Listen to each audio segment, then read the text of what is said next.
Morning Satyajit da. Morning morning. কি অবস্থা, কেমন আছো সৌরভ? হ্যাঁ, ওপার বাংলা কেমন আছে তোমাদের? এই তো দাদা, বেশ ভালো আছে।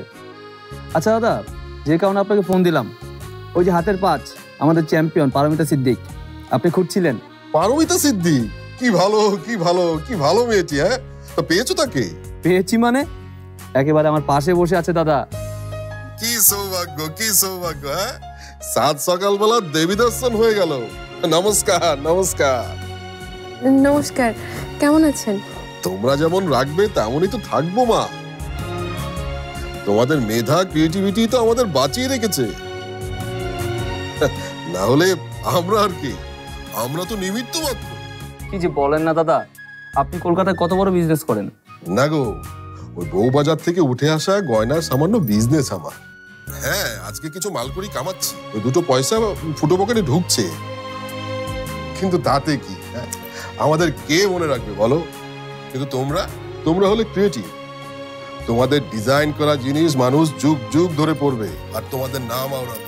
এটা কি চারটিখানি কথা? হ্যাঁ, এবার কিন্তু একটু বাড়িয়ে বলছেন আপনি। আমি অত বড় ডিজাইনার হইনি। কি বলছো কি তুমি? তোমার কাজ তো আমি টিভিতে দেখছি, কি অপূর্ব ডিজাইন। হ্যাঁ, দেখলে একেবারে চোখ জুড়িয়ে যা। এই শোনো না পারমিতা, এই তোমাকে তুমি করে বলছি বলে কিছু মনে করছো না তো? মাইন্ড ফ্রেন্ড করছো না তো? না না, কোনো অসুবিধা নেই। যা বলছিলাম, নতুন কাজ যদি তোমাকে দেই তাহলে তুমি করবে? সামনে বড় একটা দাও আছে, মানে বড় একটা কম্পিটিশন। কোটি কোটি মানুষের ভালোবাসায় ফ্রিজ, টিভি এবং এসিতে দেশের ১ নম্বর ব্র্যান্ড ওয়ালটন ইন্টারন্যাশনাল, বুঝলে? এমন সুযোগ পেলে তো আমি নিশ্চয়ই চেষ্টা করব। আরে সুযোগ তো তোমার ন্যাজ ধরে টানছে, তোমারই তো পাত্তা পাওয়া যাচ্ছে না। এমন করলে কিন্তু চলবে না দাদা, আপনি একদম ঠিক বলেছেন, ওকে আরো ফোকাসড হতে হবে। শোনো মা, দুবাইতে এভরি ইয়ার এই গয়নার ডিজাইনের একটা ফেস্টিভ্যাল হয়। দেশ বিদেশের নামকরা সব ডিজাইনাররা ওখানে তাদের গয়নার ডিজাইন জমা দেয়। যাদের ডিজাইন সবচেয়ে বেশি ভ্যালু পায় তারা ১ বছরের জন্য ওদের সাথে কাজ করার সুযোগ পায়। দাদা, যে কেউ কি সেখানে তাদের ডিজাইন সাবমিট করতে পারবে? তা নয়, আমার মতো কিছু রিপ্রেজেন্টেটিভ আছে, তারা এই ব্যাপারগুলো ডিল করে। ওই ধরো, যোগাযোগটা আমাদের আছে, আমাদের দায়িত্ব হচ্ছে যাচাই বাছাই করে ভালো ডিজাইনগুলো সাবমিট করা। শোনো পারমিতা, এবারের ফেস্টিভ্যালে আমি তোমার ডিজাইন জমা দিতে চাই। অনেকেই তো আমার কাছে জমা দিচ্ছে ডিজাইন, কিন্তু একেবারেই পাতে তোলা যায় না, যাচ্ছে তাই অবস্থা। বাহ, এটা তো দারুণ খবর। আমাকে কি করতে হবে দাদা? যা করো তাই, ডিজাইন। কিন্তু এমন ডিজাইন করতে হবে যে ডিজাইন আগে কখনো কেউ দেখেনি। মার্কেটে বাওয়াল করতে গেলে নতুন ডিজাইন লাগবে, কম করে হলো ৫টা ইউনিক ডিজাইন করো দেখি। আমি সেগুলো খুব যত্ন করে সাবমিট করব। যদি হয়ে যায় তাহলে ১ বছরের জন্য দুবাইয়ের সবচেয়ে বড় ডিজাইন কোম্পানির সাথে তোমার চুক্তি হয়ে যাবে। তখন এই টাকা পাবে, প্রচুর কাজ পাবে, কিন্তু আজকের মধ্যে আমাকে কনফার্ম করতে হবে তুমি কাজটা করবে কিনা। তারপর ভেবে চিন্তে প্ল্যান করে আমরা কাজটা করব। দাদা, একটা প্রশ্ন করব আপনাকে, যদি কিছু মনে না করেন। আরে করো না, তোমার প্রশ্নের জন্যই তো বসে আছি, বলো বলো।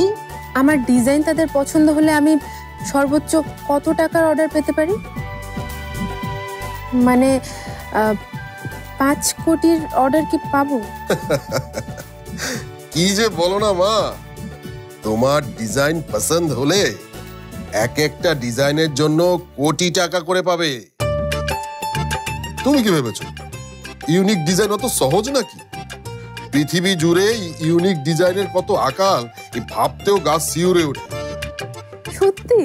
শোনো মা, তুমি সময় নাও, ভালো করে চিন্তা করো কিভাবে কি করবে, পুরো প্ল্যান করো, তারপর আমাকে জানাও। একবার এই কাজে ঢুকে গেলে কিন্তু তারপর আর কোনো কাজ করার সময় আর সুযোগ পাবে না। তারপর আমরা অফিসিয়ালি কাজ শুরু করব। আচ্ছা, আমি আরেকটু ভেবে আপনাকে আমার সিদ্ধান্ত জানাবো। ঠিক আছে ঠিক আছে, তোমার ফোনের অপেক্ষায় থাকবো আমি। ঠিক আছে দাদা, পরে তাহলে কথা হবে। ভালো থেকো, নমস্কার।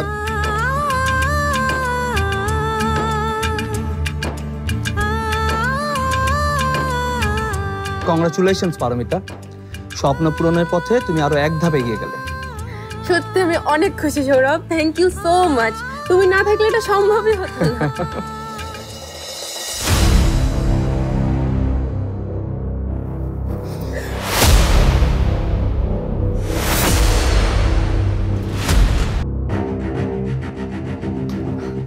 হ্যালো ব্রো, কেমন আছো? ইরফান, জানো এইমাত্র আমি কার সাথে কথা বললাম? জানার তো কথা না, তুমি তো আমাকে কিছু বলোনি। বলবো কি করে, আমি তো নিজেই জানতাম না। সৌরভ হুট করে একটা কাজের অফার নিয়ে এসেছে। নিশ্চয়ই দারুণ কোনো কাজের অফার এনেছে, না হলে তোমাকে তো এত খুশি দেখা যায় না সহজে। হ্যাঁ সত্যি তাই, তোমাকে বললে তুমিও বিশ্বাস করতে পারবে না। যা নিজের চোখে দেখছি সেটাও বা অবিশ্বাস করি কিভাবে? ব্রো শোনো, আমি আসলে হুট করে এভাবে আসতাম না এখানে। খুব আর্জেন্ট একটা কাজ ছিল, ডাউন একটা অফার পেয়েছে পড়ি। এক্সকিউজ মি, অপরিচিত কাউকে আমি তুমি করে বলি না, আর অপরিচিত কেউ আমাকে তুমি করে বলুক সেটা আমি পছন্দ করি না। এনিওয়ে, আপনারা কথা বলুন, আমার ইম্পর্টেন্ট কাজ আছে।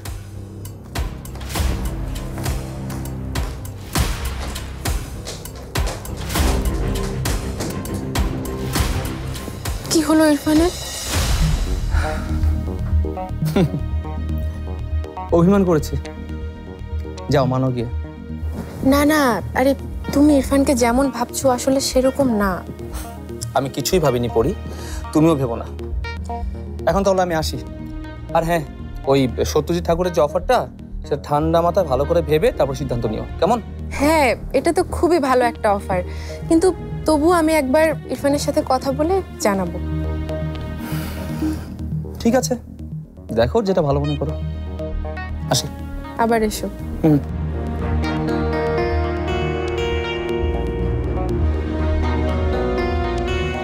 ইরফানের সাথে তো আমার এখনই কথা বলা দরকার।